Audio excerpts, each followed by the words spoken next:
था तो कभी कभी परिवार की स्थिति बहुत गंभीर हुई कि पैसे नहीं है, क्या होगा, कैसे होगा। कभी दिमाग में आया कि यार सब छोड़ दें, अब कमा ले ही चले? ऐसा बहुत बार दिमाग में आया कि यार मेरी फैमिली जो है पैसे की वजह से थोड़ी तो बहुत। भैया ने लेकिन एक बात ये बोला कि एक ना एक दिन तुमको आगे चल के यही करना है। आज तुम्हारे पास टाइम इंस्टीट्यूट है कानपुर में, तो उनके टेस्ट सीरीज जो है हमने ज्वाइन किया था, तो वो काफी अच्छा प्रैक्टिस कराते हैं। पिताजी फेरी का काम करते थे? हाँ, फेरी का काम करते हैं।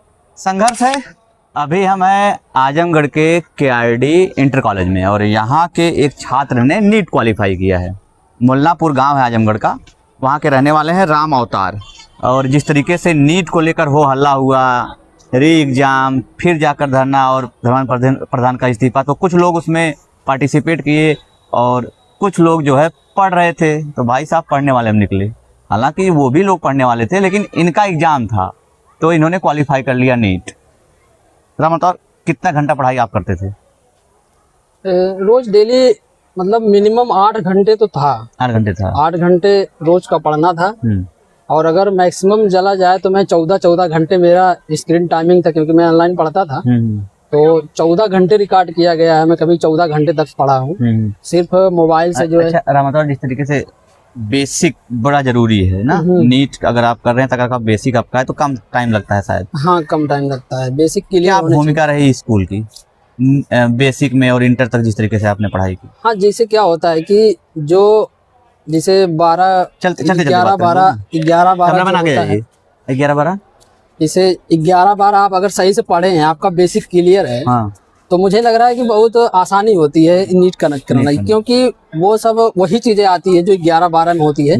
बस थोड़ा क्या होता है कि डीपली ज्यादा हो जाता है नीट को लेके। नीट में जो क्वेश्चन पूछे जाते हैं वो बहुत डीप मतलब पढ़ना पड़ता है। कितना रैंक था आपका?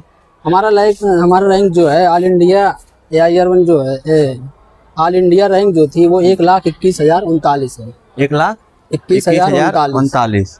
और नंबर कितना था आपका टोटल? 478 नंबर है मेरे। 478। तो आपने क्वालिफाई किया। अच्छा, एक चीज और, पिताजी आपके क्या करते हैं? हमारे पिताजी एक गांव में जैसे घूम के साइकिल पे वो लेडीज वाले सामान होते हैं उनको बेचा करते हैं फिलहाल, वही करते हैं। बहुत हम मतलब बहुत उस फैमिली से नहीं है हमारी, जो एक एवरेज से भी गरीब हैं, मतलब एक होता है मिडिल क्लास से भी लोअर क्लास में हम लोग हैं। हाँ, जिस गांव से बिलोंग करता हूँ मेरे हिसाब से मेरा मिडिल क्लास ही है, क्योंकि हमारे गांव के कंपेयर में बोला जाए तो मिडिल क्लास। पिताजी करते थे ऐसा काम और आपने नीट क्वालिफाई किया, ये बहुत बड़ी बात है ना। क्या भूमिका रही परिवार की, क्योंकि नीट की पढ़ाई के लिए तो बड़ी खर्चे हैं, पैसा बहुत लगता है। या पैसा तो बहुत लगता है, लेकिन जो है हमारे जो भैया हैं, मैं ऐसा मानता हूँ कि जो उनका रोल है बहुत बड़ा है मेरे जीवन में। आपके बड़े भाई का? हाँ, बड़े भाई जो है हमारे, वो मतलब कभी हार नहीं माने। बस उनका ये कहना था कि तुम मतलब पढ़ाई करते रहो, पैसे जो है हम चाहे जैसे भी करके करते रहेंगे, टेंशन ना लो। और कितने साल आपने तैयारी की? हम लगभग मुझे 6वां साल था अब की बार, और मुझे लग रहा है कि मेरा जो 2020 के बाद वाला जो 2 साल गुजरा है वो लॉकडाउन की वजह से मैं बहुत डिस्टर्ब हूँ। ये बताइए, प्रॉपर नीट प्रॉपर MBBS आपको मिल जाएगा? प्रॉपर MBBS मिल जाएगा, जो हमारी कैटेगरी रैंक है जो, तो मैं उसके अंदर हूँ तो मुझे मिल जाएगा। और अभी जिस तरीके से पेपर लीक जब हुआ, उसके पहले वाला जो पेपर था एग्जाम, आप तो एग्जाम वाले में क्वालिफाई किए हैं, उसके पहले वाले में क्या लग रहा था आपको हो जाएगा उसमें? मेरा पहले वाले में थोड़ा कम नंबर आ रहा था, लेकिन जो है जब मैं सुना कि ये पेपर लीक होगा तो मुझे बुरा तो लगा, लेकिन फिलहाल जो भी था अब उसको सिस्टम को तो मतलब जो करना है वो करेगा, लेकिन मुझे जो है मैं तो कितने महीने बाद एग्जाम हुआ जब कैंसिल हुआ, रद्द हुआ पेपर? रद्द हुआ, जो ऑफिशियल नोटिस आई थी वो शायद 12 जून को आई थी। और फिर जो है मैं यहाँ से जो है वहाँ कानपुर गया 21 जून को, और फिर मैं तैयारी किया। आप निकल गए, फिर उसके बाद आपने चुपचाप पढ़ाई की? यस। शायद इसी वजह से आपका रैंक नंबर ज्यादा आया। हाँ, इसी वजह से मिल गया, थोड़ा टाइम मिल गया। और फिर हमने सोचा कि अब जो करना है वो अपन शासन करेगी, बाकी हमारा जो काम है कैंसिल हो गया है तो हमको पढ़ के ही आगे ये बताइए, जब पेपर लीक का होता है तो दिमाग में टेंशन होती है कि अरे यार पेपर ठीक गया था, ये कैसा लगा? हाँ, थोड़ा सा मतलब होता है कि कितने लड़कों के साथ गलत हुआ, हमारे साथ भी गलत हुआ, क्या होता ये तो मतलब नंबर अच्छा आया तो हो गया ठीक है, लेकिन क्या पता मेरा उससे भी खराब जाता, कुछ कहना तो वो नहीं होता है। हाँ, तो इसलिए जैसे अभी क्या माहौल है घर का? घर का माहौल है, सब लोग बहुत खुश खुश है ना? हैं। स्पेशली हमारे भैया, हमारे माँ बाप और बाकी जितने गांव के लोग हैं वो सब खुश हैं मेरी सफलता से, क्योंकि मैं जिस गांव से बिलोंग करता हूँ वहाँ जो है मैं पहला MBBS डॉक्टर बना हूँ। मेरे कोई गांव अभी के गांव में लोग कोई नीट नहीं निकाला? नहीं, कोई नहीं निकाला। तो अच्छा, नीट निकालने के बाद आप कितने साल अभी ये पढ़ाई करनी पड़ेगी फिर? ये 5.5 साल का कोर्स होता है MBBS का। इसके बाद हमको MBBS की डिग्री मिलेगी। उसके बाद अगर मैं आगे पढ़ाई करना चाहता हूँ तो PG होता है। PG के बाद आप PG निकालेंगे आप तो MS MD जो भी होता है आगे होता है। और MBBS निकालने के बाद बहुत से लोग जो है, जो कैसे पता चलेगा बहुत से लोगों का कि कौन सा कॉलेज मिलेगा कौन सा नहीं, ये कैसे डिसाइड होगा? ये डिसाइड होता है रैंक से। आपकी जो रैंक है, आपको क्या लग रहा है कहाँ का कॉलेज मिलेगा? इतना तो एनालिसिस आपने किया होगा। हाँ बिल्कुल। तो जैसे हमारे जो सर थे उनसे थोड़ा बातचीत हुई है, तो और जो मेरी 2025 की जैसे जो रैंक गई है जिस कॉलेज की, उस हिसाब से मुझे जो है झांसी, इटावा इसी के इर्द गिर्द मेडिकल कॉलेज मिल सकता है। जिस तरीके से आप सफल हुए हैं, श्रेय आप किसको किसको देना चाहेंगे? स्पेशली मेरे टीचर जो हैं वो बहुत अच्छे हैं, और मेरे माँ बाप, और स्पेशली मेरे भैया, जो भैया का बड़ा अहम रोल रहा। बहुत अहम रोल रहा है। क्योंकि क्या नाम है उनका? बलिहारी गौतम। वो क्या करते हैं? वो कंपनी में जॉब करते हैं उस प्रकार से।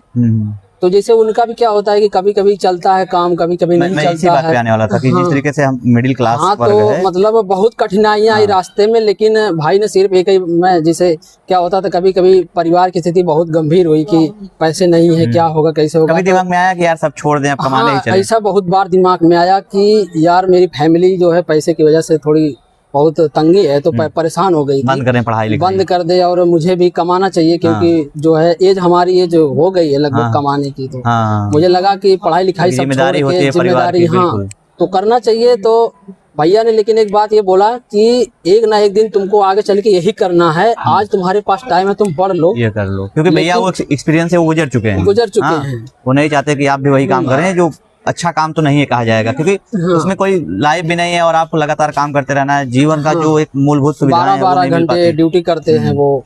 और पढ़ाई आपकी कितने घंटे होती थी? पढ़ाई में बता कि लगभग मिनिमम मैं रोज डेली 8 घंटे पढ़ता ही था। 8 तो मिनिमम है। मिनिमम है। 8 घंटे। हाँ, कभी काल जैसे तबीयत खराब हो गई और कुछ हो गई तो उसको छोड़ के। ये बताइए, कोचिंग जहाँ आप करते थे, उसका उस तरीके से जो PPT वगैरह होती हैं, या फिर क्वेश्चन का प्रैक्टिस, सारी चीजें वो आप कहाँ से करते थे? वो हमारी कोचिंग ही अवेलेबल कराता था कि? कोचिंग जैसे क्या होता है कि कोचिंग के कुछ टेस्ट सीरीज लॉन्च किए जाते हैं। तो एक न्यू लाइट इंस्टीट्यूट है कानपुर में, तो उनके टेस्ट सीरीज जो है हमने ज्वाइन किया था। तो वो काफी अच्छा प्रैक्टिस कराते हैं, सब कुछ कराते हैं। तो वहाँ जो है हमने ज्वाइन किया और वो काफी हेल्पफुल रहा हमारे लिए, क्योंकि पढ़ने से कुछ नहीं होता। मुझे लग रहा है जब तक आप प्रैक्टिस नहीं करेंगे तब तक आपके पता नहीं चलेगा। मॉक टेस्ट देना बड़ा जरूरी है, बहुत जरूरी है। टाइमिंग का पता नहीं चल पाएगा, कुछ नहीं पता चलेगा कि आपकी तैयारी क्या है, आपको कितना याद है, ये सिर्फ और सिर्फ टेस्ट देने से ही पता चलेगा। किताबें आपने कौन कौन सी पढ़ी? क्योंकि बहुत से लोग जब देखेंगे नीट की तैयारी करने वाले बच्चे, तो जानना चाहेंगे कि पढ़ाई आपने कैसे किया। किताबें NCERT की, कोचिंग की, स्कूल में जब आप इंटर तक पढ़े उसकी क्या सारी चीजें जरा डिटेल में बताइए।